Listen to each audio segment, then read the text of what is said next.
Here's Chief Meteorologist Jay Martin, sponsored by Jim Bass Cars and Trucks.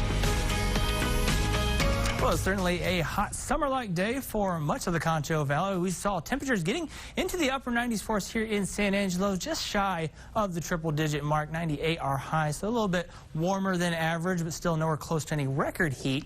Again, that's kind of a bit cooler than what we would kind of hope for. Again, showers and storms up in the Texas Panhandle, looking at our satellite and radar, and off towards our west, but still fairly dry and quiet for us here in the Concho Valley. We'll continue that trend as we go into this weekend, and looking again still off towards our west, looking at a couple of showers and storms.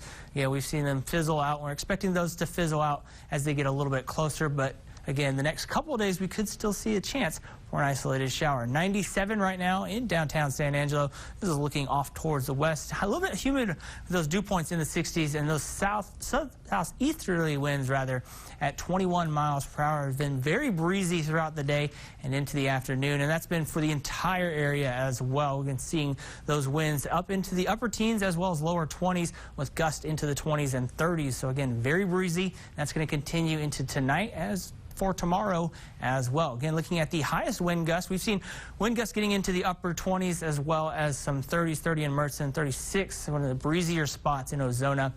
So again, we'll see that trend continue for tonight. Upper 90s for the northern parts of the Concho Valley. 98, a popular number. Ballinger, San Angelo, as well as Robert Lee and Sterling City. And then a little bit cooler in the southern parts. So only at 93 in Mason and Junction. So again, only getting into those mid-90s. But as we cool things off tonight, temperatures will be dipping into the mid-70s. Still breezy with those winds gusting up to 25 miles per hour. Still rain chances for the most part very isolated, staying off towards our very far western parts of the Concho Valley.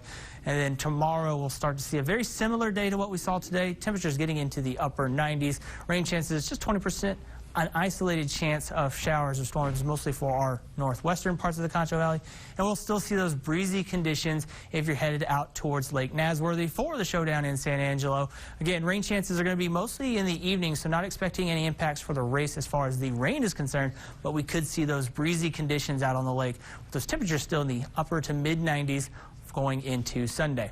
Looking ahead at our futurecast again for Saturday, maybe an isolated shower or two still for our northwestern parts of the Concho Valley. As we put this into over the next couple of hours, we'll see those rain chances really tapering off going into Sunday, and then Monday, that's where we start to see that front push through, bringing in those cooler temperatures and more widespread rain showers. That's when we get a lot more people getting in on the rain chances. It'll be more widespread across the area, and then still hanging on to the cloud coverage by Wednesday, and then we'll start to lose the rain chances for the second half of the week, still hanging on to some of that cloud coverage going into Wednesday as well. For your severe weather outlook, again, looking for Saturday, mostly on our northwestern parts of the Concho Valley. Places like Sterling City and Robert Lee could still be in that marginal category with the isolated showers and storms for parts of the northern Concho Valley. But overall, we'll still be waiting until next week that we start to really see those rain chances ramping up. So again, looking at our 7-day forecast, again, hot and summer-like for the next couple of days. Then we see those rain chances really picking up with that cold front that arrives on Monday, that increased cloud coverage. It's going to be cooling our temperatures down as well, only getting into the mid-80s for highs on Monday and Tuesday. And then we'll dry things out a little bit and start to increase those temperatures up a bit, getting back into the upper 80s and even into the lower 90s by the second half of next week.